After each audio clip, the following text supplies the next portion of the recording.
Hello, can you hear me? Kalimera. Kalimera. How is life in Switzerland?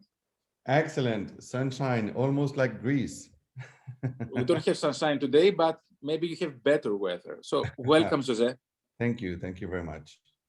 Okay, José needs no introduction. He's a world famous author, genetist, co-author of wine grapes. He's a good friend, and he's a good friend for Greek wine and Greek varieties. So we've done a couple of things in the past, and I thought that today we needed to have José talking about autochthonous, indigenous varieties in a broader world context, and give us his insight in one Greek variety. So I let him choose one Greek variety.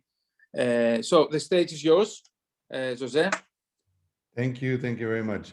So and you can share the presentation. Yes, I can share my screen. So it's here.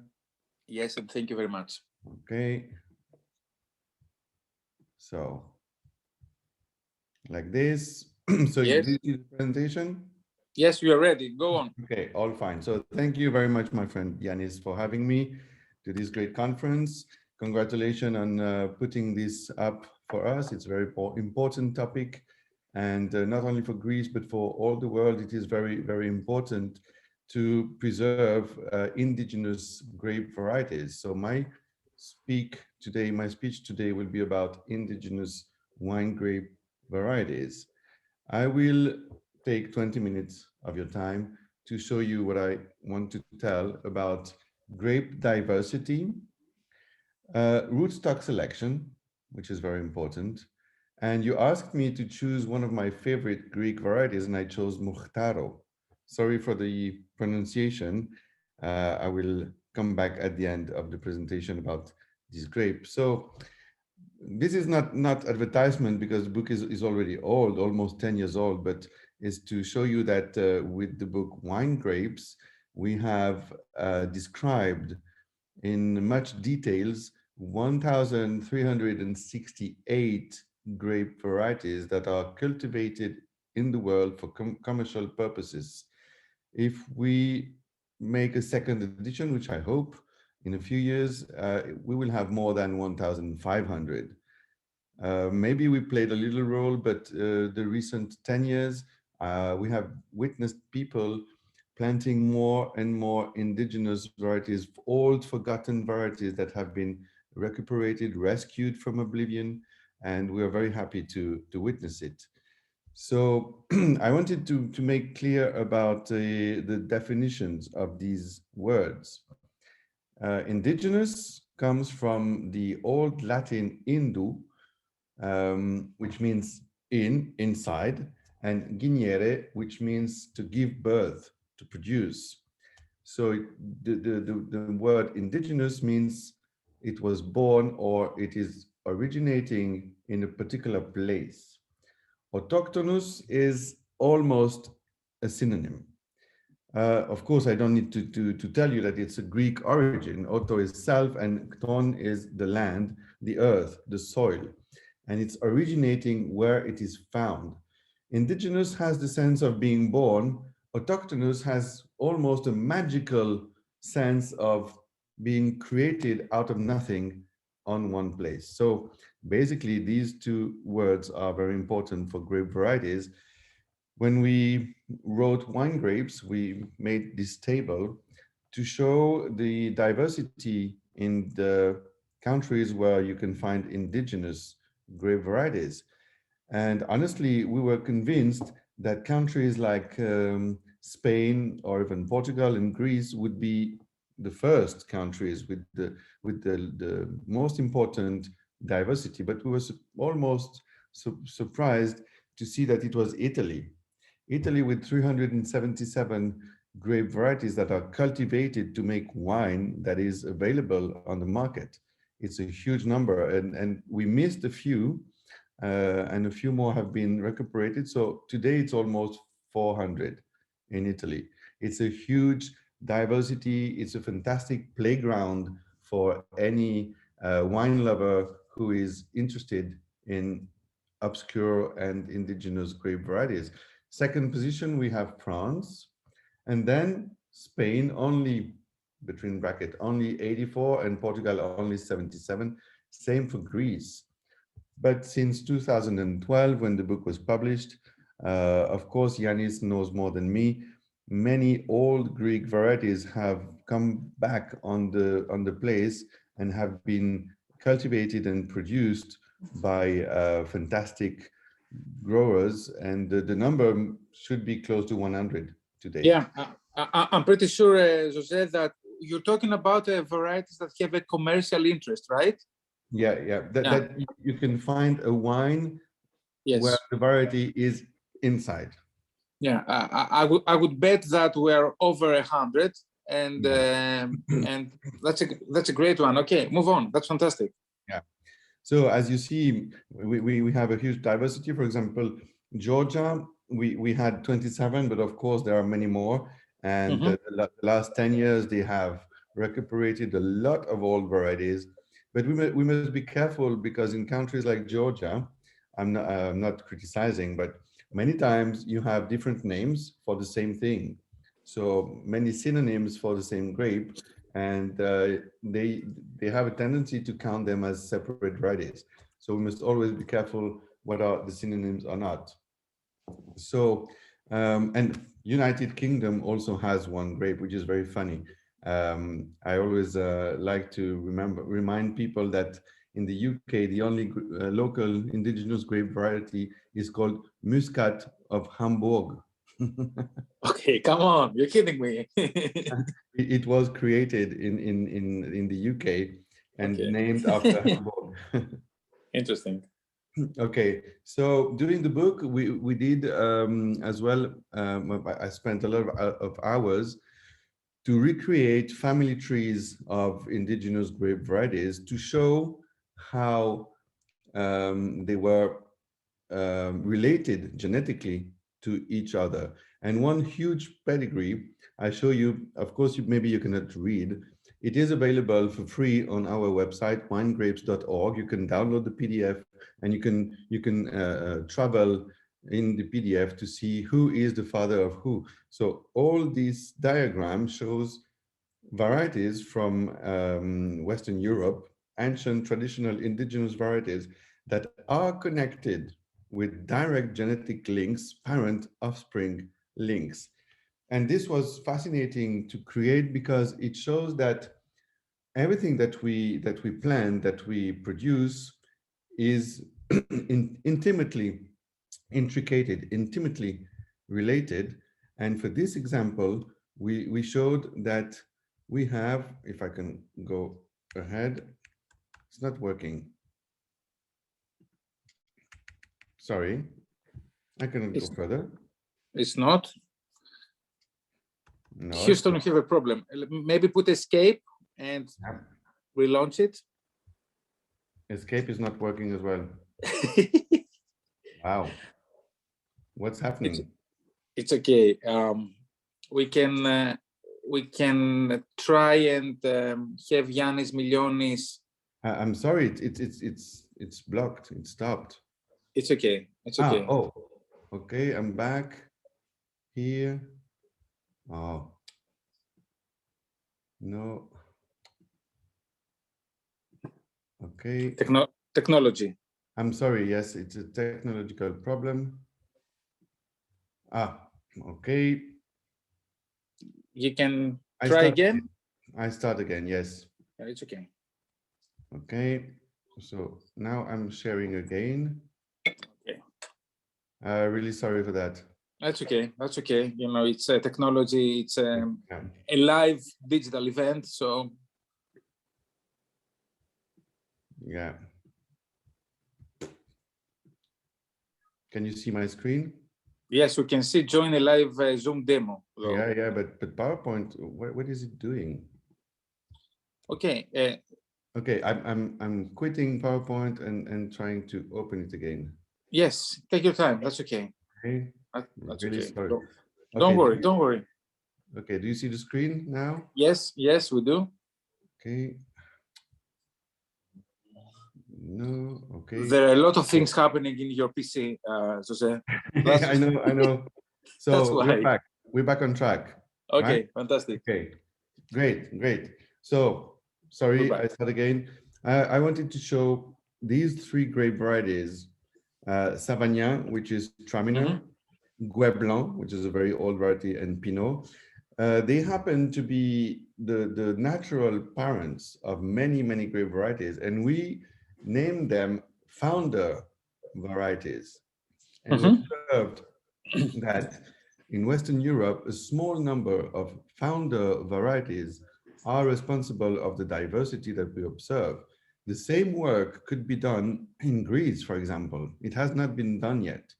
But if we could reconstruct such a pedigree for Greek varieties, I'm convinced that we will find a small number of founder varieties, maybe not the most famous, maybe not Xinomavro, maybe something else, that are responsible of all the diversity that we observe today, which means it is very important to preserve these old varieties because they are responsible for the diversity that we have, and they could be very useful for the future, especially with climate change.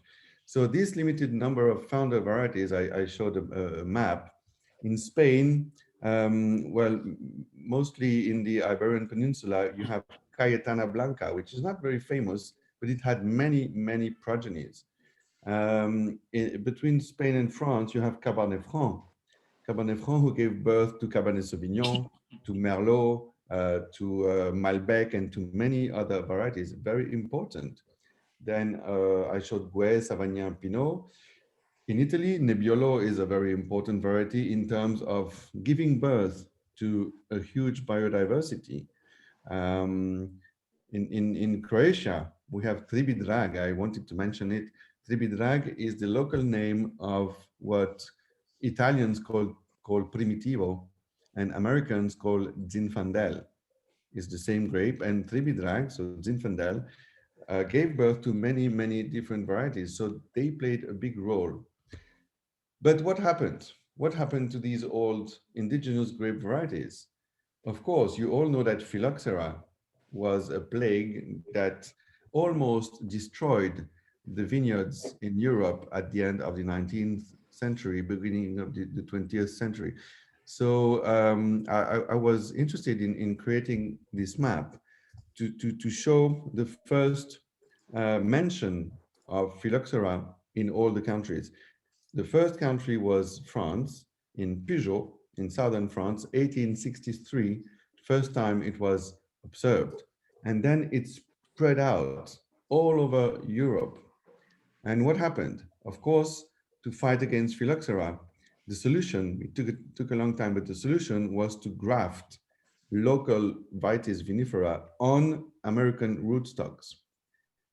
Okay, we know the technique, it's done everywhere, but doing so, most of the regions, most of the people thought, well, now that we have to replant everything, should we keep the old varieties that were planted by the grandfather, or should we plant something that is more productive to bring more money? Because of course, all these regions were agricultural poor regions, so they planted different varieties that were more productive, that had more yields, but maybe not as qualitative as the previous ones. So we lost a huge part of the biodiversity because of phylloxera. And if we look at the situation today, this is from the OIV, International Organization of Wine and Vine, the classification of varieties in the world. You have on the left the total hectares, and the number one is Kyoho. Surprisingly, Kyoho is a Japanese variety that is planted also in China, also in North America, South America, for table grape. It's a table grape that is even more important than Cabernet Sauvignon. The first wine grape in the world is Cabernet Sauvignon with a little less than 350,000 hectares. It's everywhere. And at the bottom, you have the number of countries where the variety is cultivated. As you can see, Kyoho is not everywhere in the world. Cabernet Sauvignon, and also Merlot and Chardonnay almost Everywhere. everywhere. So if you look at this, we can say that these 13 grape varieties cover more than 1/3 of the world's vineyard area. I could have another table with 33 varieties covering 50% of the world. Mm-hmm. When we know that we have at least 1,500 possibilities, this is not biodiversity. This is simplification of viticulture. And there is so much to do. If you look at this, very interesting paper, they cite the name Xinomavro in the title, from Pinot to Xinomavro in the world's future wine growing regions. Wow.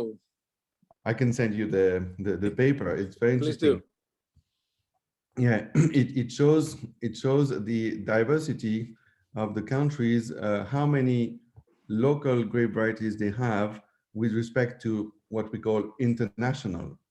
And as you can see, in Portugal, almost no international grape variety. In Greece, very few. But for example, of course, in Australia, in South Africa, sorry, they only have international grape varieties. So it shows that the biodiversity is not so big. So I created this map, and it's to show you names that maybe you're not used to hear. Very basically, I chose one or two per country, starting with Portugal, a grape like Alfrocheiro. Alfrocheiro is a grape, a red grape variety that gives wines with very low alcohol, a lot of fruit and spices. And I think the future will be, especially with the climate change, with warming climate, the future will be with varieties with lower alcohol, which is also the case of Graciano in Spain, also red variety. In southern France, Cinsault is being replanted because it's among the Châteauneuf-du-Pape appellation and southern France. It's one of the grape with the lowest rate of alcohol. So I believe that in the future we will plant more and more. I mentioned Diol, so just one parenthesis. Diol is a grape from Switzerland that was considered extinct, and I was very happy to find 2 vines of it still existing in 2007 and 2013. Together with the producer, I have bought a small vineyard and I have replanted this grape, and the result was fantastic. We had a huge success. We have very few bottles, but everyone goes crazy, and now they want to imitate us and they want to plant it. So we always need to have people who believe in the grape, like Teroldego in Italy, Murtaro in Greece. I will come back. Narince in Turkey, and Areni, for example, from Armenia. I believe that in the future, people will be more and more interested in local grape varieties like this. So what we must do everywhere in the world is to match with terroir. And to match with terroir, of course, you can plant many different varieties. You can try, I don't know, you can try Tanat, or you can try Sangiovese in Greece if you want. I find it risky. I find it not a good solution. I prefer to focus on indigenous grape varieties because they have been there for centuries. They have gone through different climates and they are here to stay. What we must do is to work on the clonal diversity within each grape variety, especially the old ones. We have different clones that means different selections that have their own characteristics. Some are more resistant to diseases, some are early ripening or late ripening. There is a biodiversity inside the grape variety. If we look at Pinot, we know more than 1,000 clones. In Switzerland, we have more than 300 clones of Chasselas. Nebbiolo, almost 100, Sangiovese more. Xinomavro, there is a paper about that. 20 clones have been described, but I'm sure there are many more existing. I'm sure of it. So what must we do? Until the 70s, especially in France, but also in Italy, people have done clonal selection. So they would go in the vineyard, it's on the left, they would go in the vineyard, they would select the best plant, especially the most productive, and they would propagate only this plant, make sure that it had no disease, and then sell it to everyone. This was a simplification of the genetic diversity, resulting, for example, with Syrah that had only 2 clones distributed in the vineyard. And now Syrah is suffering a lot. So what people used to do before was what we call massal selection. You go in an old vineyard, maybe you discard 1 or 2 plants that are not really good, and you take all the rest and you plant in a new vineyard. So you make kind of a photocopy of the old vineyard. So this is what people used to do. But when you do this photocopy, this massal selection, you also multiply plants that are not so interesting, maybe not so good, maybe not resistant enough to diseases, to climate change, and so on. This solution, and Yannis asked me to speak about other countries. I live in Switzerland, and I think we were one of the pioneer countries to work on the biodiversity. We take Arvin, which is a white grape variety from Switzerland, very interesting, very aromatic. It was started in 1992. Back then, people were not really keen in analyzing the biodiversity. So it was one of the first. And today we have 17 indigenous or historical varieties that have been studied, with 2,700 vines that are currently analyzed to preserve the biodiversity. So for Arvin, since 1992, 109 biotypes, so selections, have been identified. So you need to go in the old vineyard and mark the best biotype. Then you must make sure that they are virus-free. And then you must plant them and study the enological and agronomical characteristics, and then you multiply. So the solution is not clonal selection, is not massal selection, it's a mix of the two. It's clonal massal selection to conserve the biodiversity. And I hope that many other countries will go on this road. Today, we have 25 clones that are excellent for their qualities. And when a Swiss person wants to create a vineyard of Arvin, he goes to the nurseryman, and the nurseryman must give him at least 5 different biotypes randomly. You cannot choose, which means at least 25 clones are circulating in all the area, which is preserving, because one year maybe clone number 1 will be the best, but the next year clone number 3 will be the best. So you need to have this diversity. Next point, rootstock selection. The rootstock choice has a major influence, but it depends on the vineyard. It can influence the bud break. It can influence the harvest date, the tolerance to diseases, the growth vigor, water use, etc. It's sensitive to pH, to mycorrhiza, etc., etc. So the choice of rootstock is really, really important, and it can play a key role, especially with climate change. If you can change by 1 week or 10 days the harvest date, it changes everything, and you can keep the indigenous varieties in their original terroir. For example, in California, they have created this table, which I find really fascinating. If you want to plant a vineyard, and let's say your main problem is phylloxera, so you go on top, phylloxera, then growth vigor effect. What is your problem? So moderate, high, okay.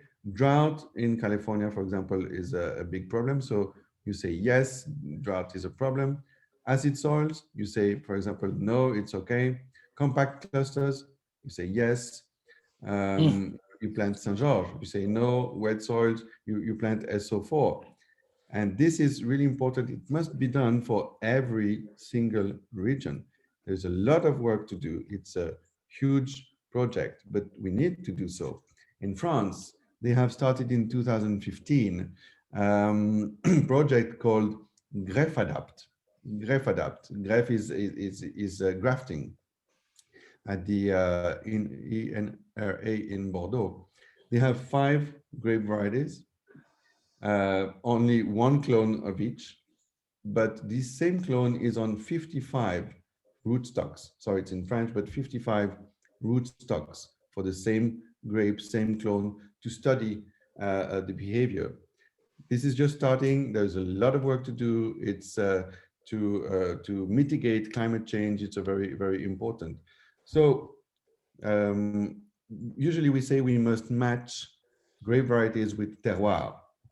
I say no, this is too simple. This is way too simple. We must not only match grape varieties to terroir. We must match clones with rootstocks with terroir. With each clone, you have many rootstock combinations, and with each terroir, you have many rootstock combinations. There is a huge amount of work to be done, but if we want to preserve, to maintain our indigenous varieties where they have been born, we must do this work.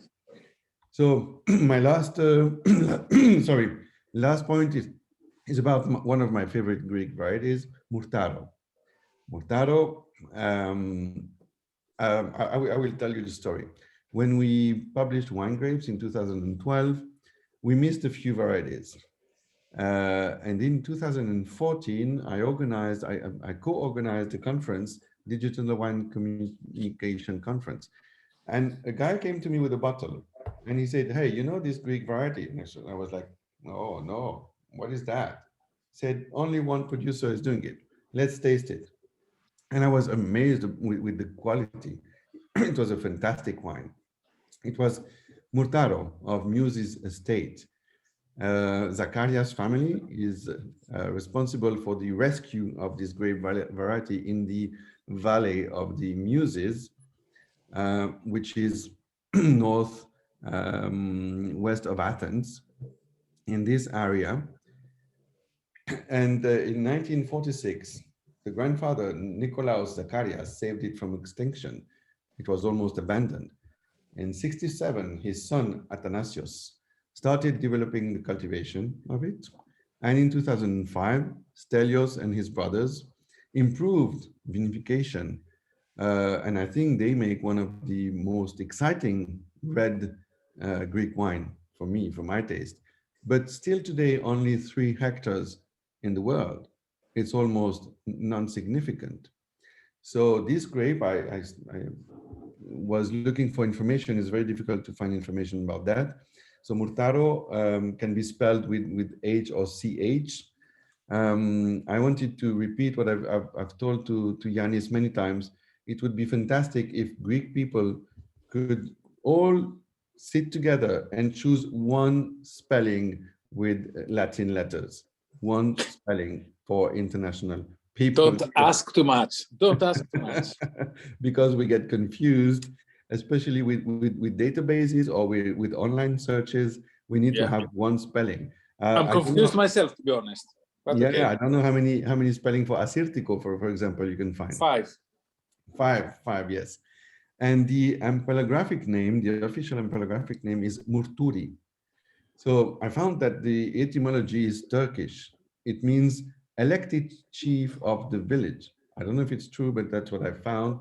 And with DNA, some of my colleagues have shown that a grape, very bizarre grape, Mavros Petson, is identical to this Murtaro Murturi.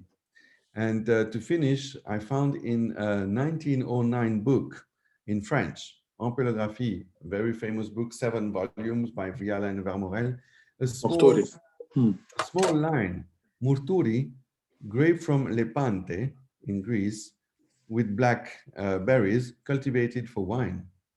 Only this, 1909, very old mention. So it means it is an indigenous grape variety. So I think the best thing to tell you at the end, if you are like me and you want to preserve and maintain indigenous grape varieties, you need to drink them. So thank you all for your attention. I'm done. José, what a fantastic and great presentation. Tons of information. a lot of specific points for the Greek industry to think, rethink, evaluate, and move forward, and all in a very comprehensive manner. Thank you so much. Thank you, Giannis. I have a lot of questions, but I mean, I'm really pleased that I saw this presentation, and I think it's a great lead-in for Professor Koundouras to talk about indigenous varieties in Greece. José, have a great day. Thank you so much. Thank you very much. Ευχαριστώ πολύ. Ευχαριστώ πολύ. Thank you.